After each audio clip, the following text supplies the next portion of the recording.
This is Cydni. And I'm Sher. And each week we get together to share with you a message of hope. It is through our own study and our personal experiences that we offer the reminder to not only seek the light, but be the light.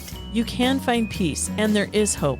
And as long as one of us is slightly caffeinated, there will be laughter. Today's topic is a good foundation. Maybelline. No, that is not it. That is not it. And we're so glad you're here. I'm forging my way through the tip top. I'm living my life through the drip drop. All right, you ready to go, Cydni? I'm ready. All right, what does a good foundation mean? Okay, so the reason I said Maybelline is because I was Googling. I put in foundation for good, and immediately it said good coverage. And then it was actually Clinique because I looked. And so I was thinking that the beauty influencers could battle Google on that one. I know nothing. My face is always like a red shade. I don't know what's good coverage. Me either. So obviously, I have no idea. Obviously, I don't know what good coverage is because I look like I've been sunburned 98% of the time, even if I've been in my basement for months at a time eating Pringles. I haven't been doing that, but I've considered it. But I just thought that Google used my personal information when I started typing in good coverage. And they were like, oh, look at the year she was born in the 1900s. So she needs good coverage for those fine lines and wrinkles. And that's, I think, what happened. But I don't know. Is that the direction you were thinking, or are we on this? Yeah, we're not on the same page. But I will say, Cydni does not have any fine lines or wrinkles. I do. I have lots of wrinkles and fine lines because I'm old. Well, yeah, what are you going to say about that? I don't know. Maybe it's just, I drink a lot of water and I've dabbled in Botox. I don't know. Okay, Let's move on. So what I was thinking, just words that popped into my mind about a good foundation, it should be a place of peace, light, happiness, laughter, joy, love, safety, goodness, treating others well, helpful, respectful, kindness. Those are the words that just popped into my head immediately. And I think that's a good place to start in building a good foundation. I see where you're going now. So we were talking about a good foundation for faith and happy life, not like how to contour. I think we need to pause and take a break. I need to do some Googling. I was so distracted. But I thought to myself, though, Google is not going to distract me because I like the word coverage. Oh, way to power through. Thank you. I was welcome. Focused. It was right after caffeine, and that is one of my best self, like 9:15 to 10. That's what I'm best. A full 45 minutes. Yes. And we're out of that range. And so good luck, everyone. Yes. Editing Magic by Sher. So I did like the word coverage. And then I thought, coverage from what? And then I had an answer for myself. And that was the coming storms. So we have to have a good foundation of faith and the list that you said. I don't feel embarrassed about this, but it's just the truth that I did not know that the song, The Wise Man Built His House Upon a Rock, I didn't know that actually was from the Bible. I just thought someone made it up and it was good. I didn't know. It was like very late in my life that we read it in the Bible, and I was like mind blown. That's true. This is why we're the scriptorians here, or not. If you want that, definitely go somewhere else. Yeah. Not We don't know Cydni. anything. Yeah. We just use Google and AI. Yep. But for those of you who also didn't know, I do like this, and it works well for a foundation. It says, I will liken him unto a wise man, which built his house upon a rock. And the rain descended, and the floods came, and the winds blew, and beat upon the house, and it fell not, for it was founded upon a rock. And everyone that heareth these sayings of mine, and doeth them not, shall be likened unto a foolish man, which built his house upon the sand. And the rain descended, and the floods came, and the winds blew, and beat upon the house, and it fell. And great was the fall of it. So for those of you who are mind blown right now, that is from Matthew 7, not just your top 50 hits for children's bedtime songs. I may be the only person who didn't know that. I accept it. But it seems so obvious that if you're going to build a house, you wouldn't build it on sand. That is quite foolish. That's a good word to use for the story, that it's foolish to build a house on sand and that it would be wise to have a strong foundation. But if you apply it to your actual life, I think there's so many times that we do build on sand. Sandy principles, sandy self-belief, sandy core values that are not going to serve us. Or a word I thought of when you were listing your list, which was very solid, but I did think of reinforcement. Oh, that's good. I think that's a really good addition to the list because that word reminds me of my dad, actually. My dad was an amazing builder, and he built all sorts of things out of wood, from houses to cupboards to desks to wooden toys, things like that. And the one thing about my dad is he would reinforce everything that he did. I mean, the structures that he would build, I really think that they're going to survive atomic bombs because they are so heavy and they weigh so much. I hate moving anything that he made because it's a backbreaker, but he did that because he always wanted everything he built to last. And that's what we're doing is we're working on building a good foundation because we want it to last through good weather and bad weather and horrible wind and terrible rain. We want that structure there for us for all the good and bad times. So don't be IKEA furniture. Yeah, my dad was not an IKEA furniture kind of guy. It was a lot heavier and hurtful when you dropped it on your toe. It was solid. And when you look up the word reinforcement, it does say the action or process of strengthening, the process of encouraging or establishing a belief or pattern of behavior. I think that, especially with the idea of what you said or the scripture said, that the winds blow and the waves come and we're facing a real storm. I think sometimes when those come and our foundation is not very solid, that it's after those storms that we understand the kind of reinforcement that we need. And it shows that God has a way to show us our weaknesses in little doses at a time, typically, so that we have time to reinforce those areas so that when another storm comes, because that seems to be the trend, it's like the forever trend, not just for this month TikTok trend, but the forever trend of a storm crashing your very life over and over. That trend. Love that trend. Hashtag real life trend.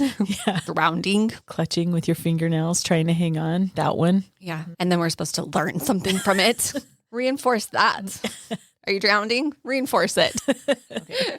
So this leads me to our next question is how do you build that good foundation? It actually ties in exactly to what you're saying is God does have a way of giving us trials so we know where to reinforce our foundation.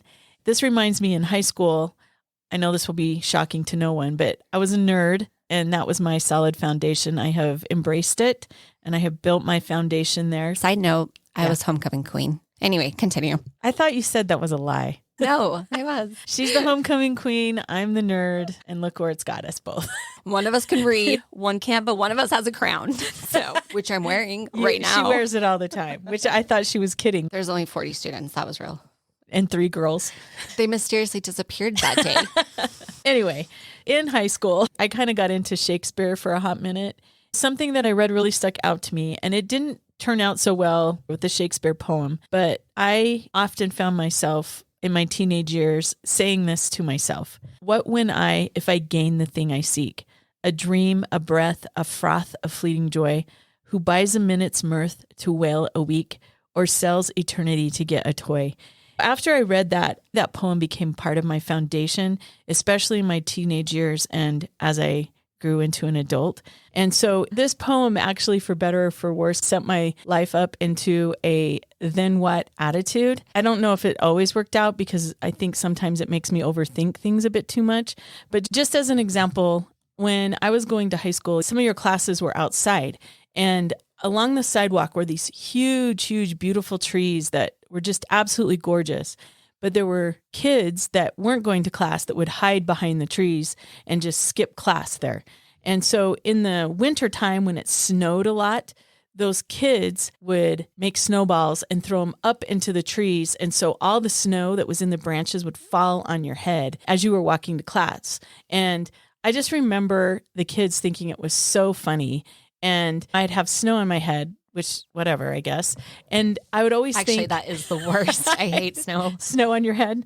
I hate snow. That was Well, all. I just remember some of the very large football players getting very angry and taking off after them. I don't really remember the end result of that, but it probably wasn't good. It's probably very peaceful. Their face foundation was probably Yeah, changed. it was probably but- like a little bit structure little bit. changes. Yeah, a little bit.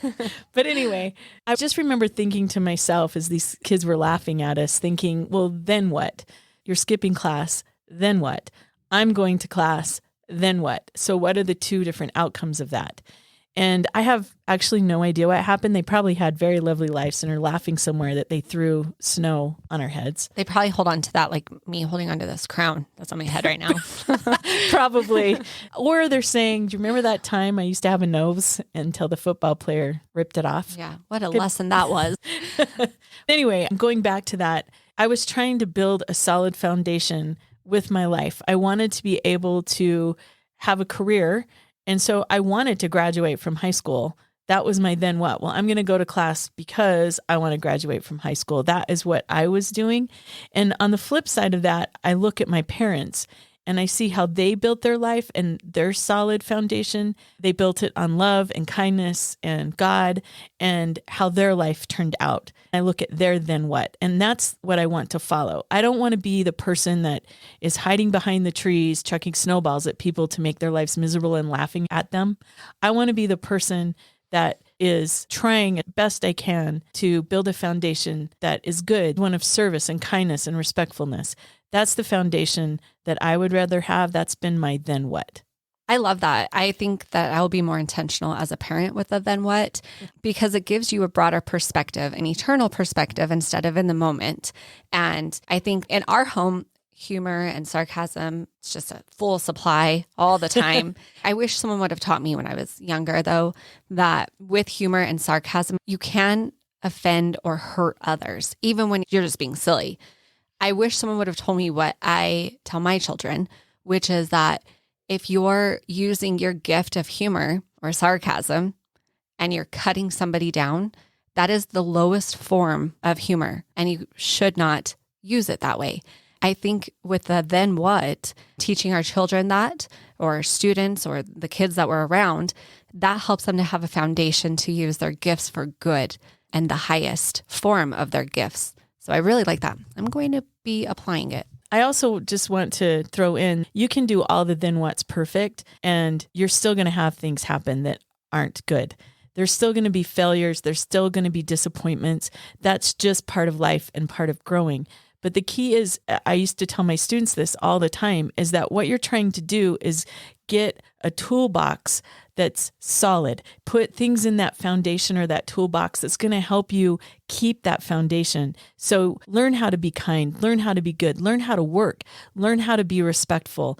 Learn those skills so that when life starts kicking you right in the fanny, that you have something else to rely on. Now, because I'm not at school, I'm going to add that the foundation for me that I've tried to build my life around is Christ, because he is the ultimate foundation and good example. And that will help me to keep my foundation solid and good. So this leads me back to where I started with if I gain the thing I seek. I don't want to sell eternity to get a toy. Just like I told my students, as you're learning and you're growing, you want to get those tools like these poems and scriptures and experiences that will help you to build that foundation. I love that you brought it to our childhood, because that's actually where I was going to when I was preparing for this.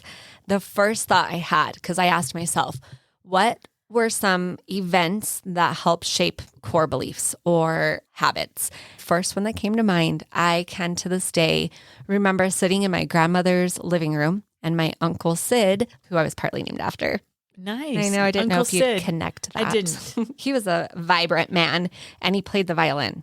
I can still remember to this day him, and I have a terrible memory, so this is saying a lot, that I remember him taking the violin out and getting prepped for it and playing the most beautiful song.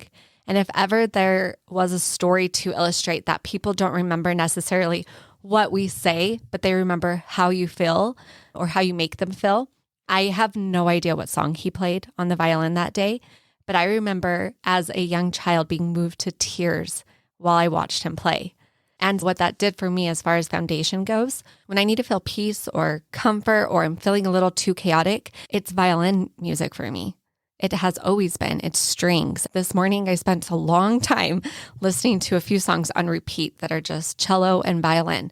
And it set such a foundation for me that my childhood was chaotic. And there, sitting in my grandmother's living room, my uncle played a song that was so beautiful that I must have felt so much peace and comfort that from then on, I turned to music and especially strings to feel that peace. And then I also thought, as strong of a memory, I remember my dad bringing home Little Debbie snacks for the first time, and I stole a bunch of them. I didn't want my brothers to get them or see them because it was very exciting. It doesn't matter that they were expired. That's fine. No, it doesn't. Because they're Little Debbies. They're Little Debbies. They don't last expire. forever. They do.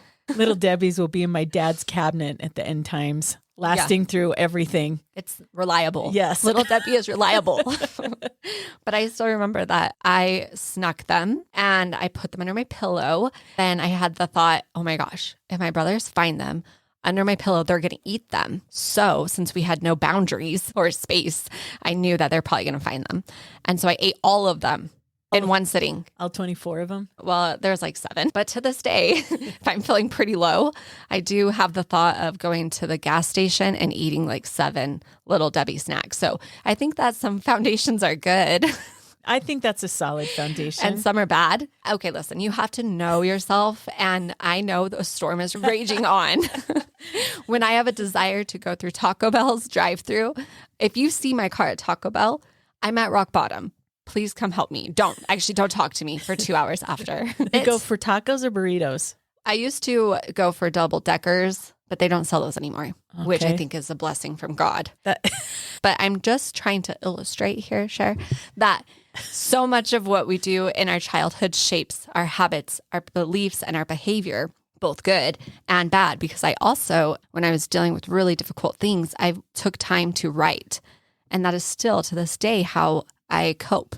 I think that things that happen to us or that we experience shape our behavior and our habits, and we can change them, but also really beautiful ones, no matter how tragic your childhood was, because that's when I started having answers to my prayers as my childhood.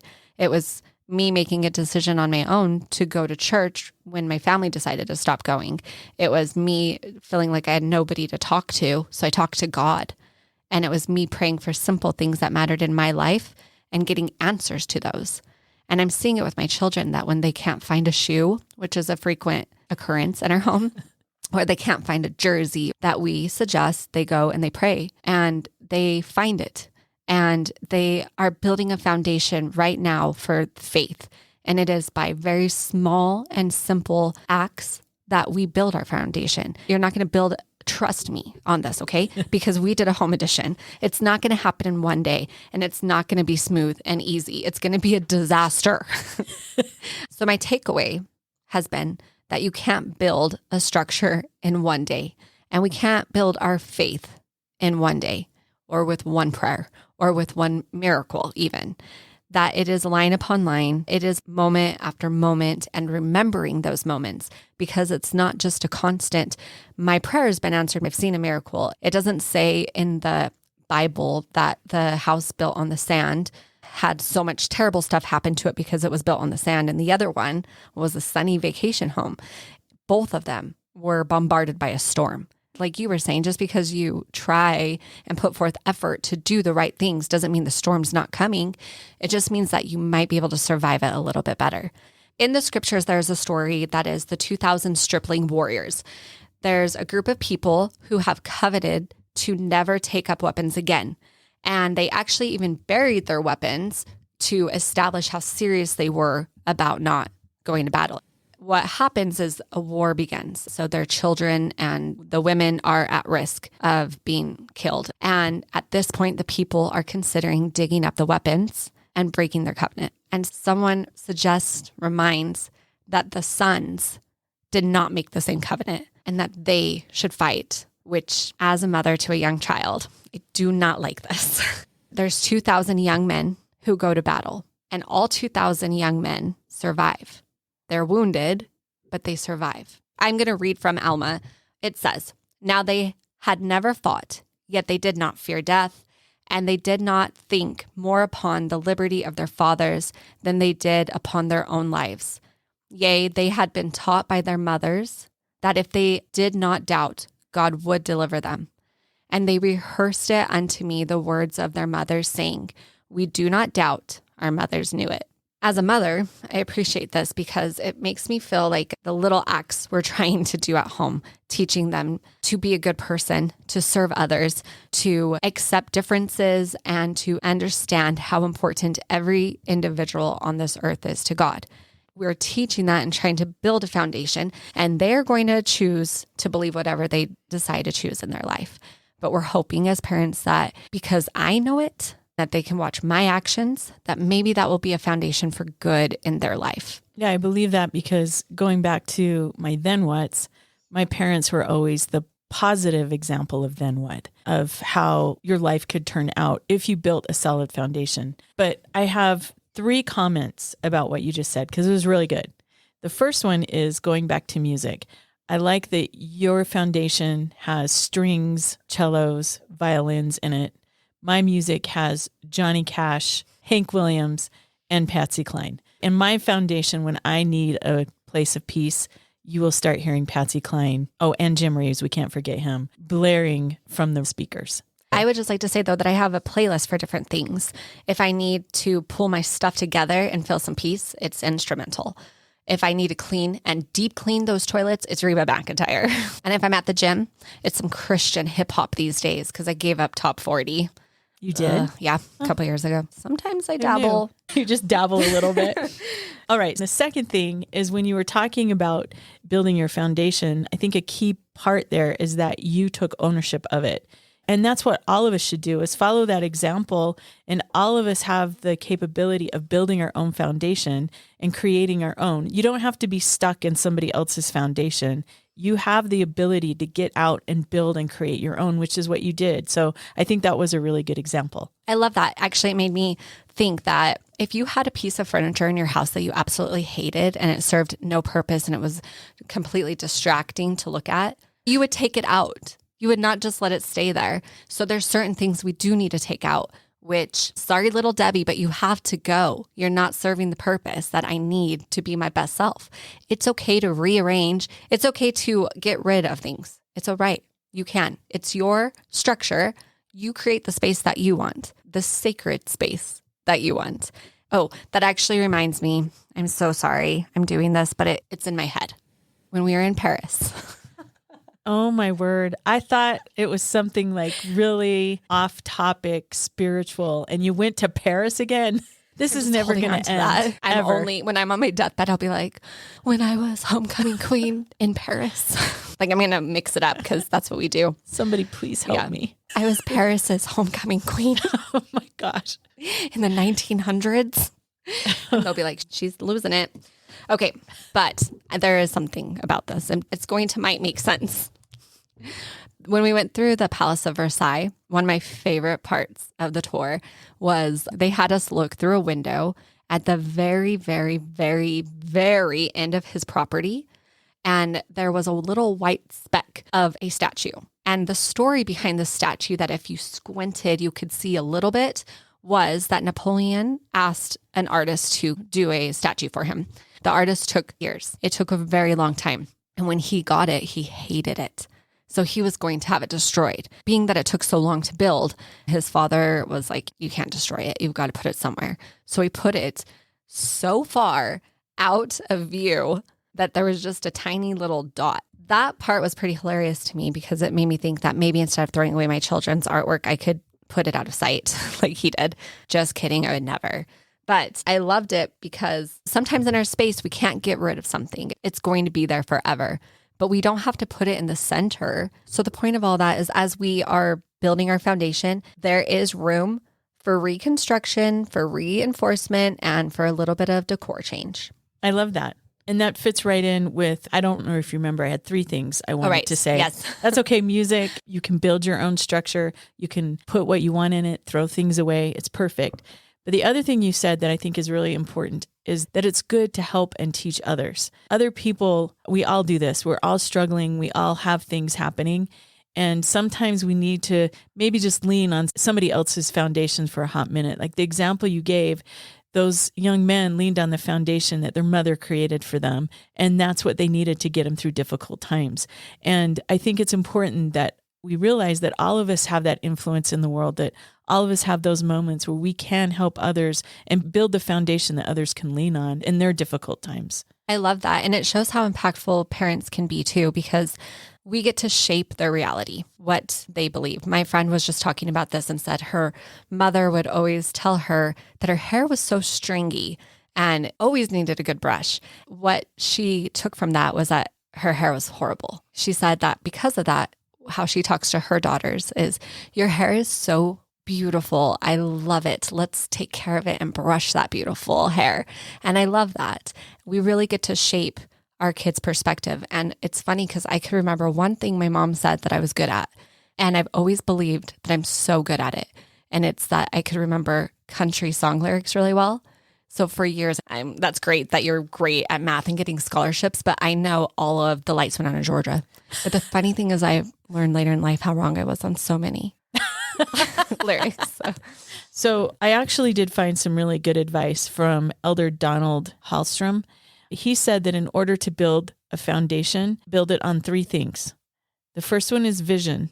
Vision is the ability to see the eternal perspective. Things like, I believe I can live with God again if I make the correct decisions, and also see things as they really are. Find truth. So the first one is vision. The second one is commitment.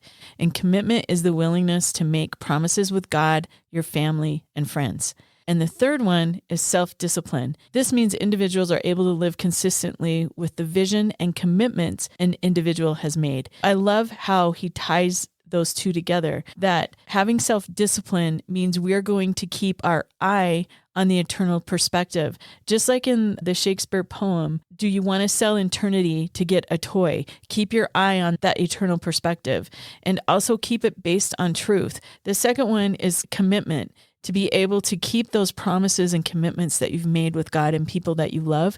You combine those two, and that's what creates self-discipline, is vision and commitment. And I love that on how to build your foundation. I think that is great advice. I love that as a foundation for our faith. And I love the idea of using the same words just for our own self as well, of a vision of who we really are and our potential and the possibilities that are within us because of what we've been through, what we've survived, what we experienced, and what we now know, and the commitment to ourselves to serve others and to take care of yourself, and the discipline to follow through with what's important to you. Along with that, I want to add, with commitments and the vision and self-discipline, it's learning how to treat others well. But at the same time, I keep hearing my mom's voice saying, God commanded us to forgive everyone, but he didn't say that you should be stupid. And so I try to welcome people into my foundation that I'm trying to build. But I also don't want to be stupid, because we've all been burned a few times by people that just came in and tried to burn up your foundation. But again, ultimately, if you have a solid foundation and have those tools in your toolbox, you can get through it with the help of our Savior. And when I think of building a strong foundation and having courage to get through trials and rough times, I think of Esther, who, when she found out what the king was planning to do to her people, the Jewish people, she responded by saying, so will I go unto the king, which is not according to the law. And if I perish, I perish. Her foundation was so solid, it made her brave and it made her courageous. And she was willing to put herself in danger in order to save her people. And I pray that I can be like that I will have the vision and the commitment and the self-discipline to build my foundation like Esther's. I know I'm not even close, but I pray that all of us will be able to do that we can have that foundation to be as brave as she was in troubling times. And also what kind of life she lived before she took on that major role that we are all aware of. And that reminds me that when you're watching a sporting event or a movie or some kind of production, that we get to see the grand finale, the grand production, that not very often do you consider the amount of hours, practice, sweat, tears that have gone into that. Or if you see a beautiful structure, you don't consider how many times it might have been built on sand and torn down again and again and again until then it decided to be built on a stronger foundation on the rock, which I'm referring to actually humans. Yeah, Sher. I think I got Okay. it. Like repentant and change and, you get the vibe. Yeah, I see what you're throwing down. And there's not much difference between our physical, mental, emotional improvements or spiritual improvements, except for that physical improvements you can see, especially if you're using full coverage for those fine lines. Thank you, Google. But the improvements require the same thing. It requires practice, it requires work, and it requires, like you're saying, the vision, the commitment, and the discipline and the consistency to keep going. And that is what's going to build something strong and immovable. There's the 10,000 hour rule that you have to do something for 10,000 hours before you're considered great at it. And I thought to myself about parenting, that's a little tricky because you're not a parent to the same kid in the same stage. I mean, some weeks probably feel like 10,000 hours, but overall, like they're a baby and then they're a 3-month-old and then they're a 6-month-old, and you never get to have 10,000 hours of being in the same stage. So my personal challenge to you is to give up believing you're going to be a perfect parent, because according to the 10,000 hour rule, you won't. So I just want everyone to let that go. I'm not talking to myself right now. What? But I do love the idea that everything we are trying to improve, the physical, emotional, mental, spiritual, that it requires the same kind of effort. Maybe someone's not going to notice it. Maybe they will. Maybe they'll be inspired by your story. Maybe they'll be inspired by your rebuilding of yourself. I know that the people in my life who have inspired me so much are people who have had the courage to rebuild. And I think of my little brother, who is almost 6 years of being clean and knowing what he went through and where he is now, and understanding his own personal faith and relationship with God, though it's different than mine. It's so beautiful to see that there wasn't something there. And now there's something that I gained strength and I gain insight from his example. And I think of people who've had the courage to say, I'm going to rebuild, and it's going to look ugly for a bit, and I'm going to try. And then it's just magnificent. I love that you said that, because that is a good reminder. All of us are going to have to rebuild at some point in our life, just because life happens. Time and chance happens to all of us. And people that are able to rebuild and successfully rebuild are just such incredible examples. I'm so glad you said that. Our final thoughts in building a strong foundation. Remember to keep the vision, make the commitment, and have self-discipline. And that will help all of us continue to build or rebuild our foundation. And for me personally, I just want to say that as part of building my foundation, I truly believe that I can do all things through Christ, which strengtheneth me. When things get hard and difficult, when you have to rebuild or restructure or make an addition, lean on Christ in that foundation. And that has found me great peace and hope throughout my life. And to add to that, I'm going to take this from Helaman. And now, my sons, remember that it is upon the rock of our Redeemer, who is Christ, the Son of God, that ye must build your foundation, that when the devil shall send forth his mighty winds, yea, his shafts in the whirlwind, yea, when all his hail and his mighty storm shall beat upon you, it shall have no power over you to drag you down to the gulf of misery and endless woe, because of the rock upon which ye are built, which is a sure foundation, a foundation whereon, if men build, they cannot fall. This week, we offer a challenge to you to sit in the sacred space that you were supposed to create last week and ask yourself, what needs rearranging? What needs reinforcement? We challenge you to create your own personal challenge to build a stronger foundation and a stronger structure. God knows what you're going to be facing, and He knows what you need to improve in order to face it. We challenge you to pray now to know how to reinforce your foundation so that you can face it. Amen. Have a great week. Thanks for being here. Like and subscribe and share with all your friends. I'm forging my way through the tip top. I'm living my life through the drip drop. When eternity's plan, I just can't stop. I'm making my way through the drip drop. It's blooper time. I just wrote out real quick a few of them. A place of pee. Pee. No. When your bladder doesn't work so well, that's okay. You can have a place to pee. That went the wrong direction too. For it was founded upon a rock, And everyone, a rock. I'll say that again. I'm messing up. I said that do with them, but it doesn't do them. Oh. Okay. And everyone that, I'm starting over for the third time.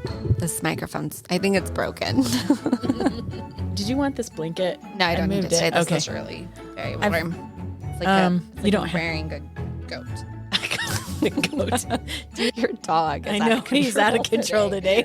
This isn't about you, Rudy. Apparently Rudy didn't like that. He just growled at Cydni. I know. I feel like we're getting corrected. Okay. What if I get it wrong?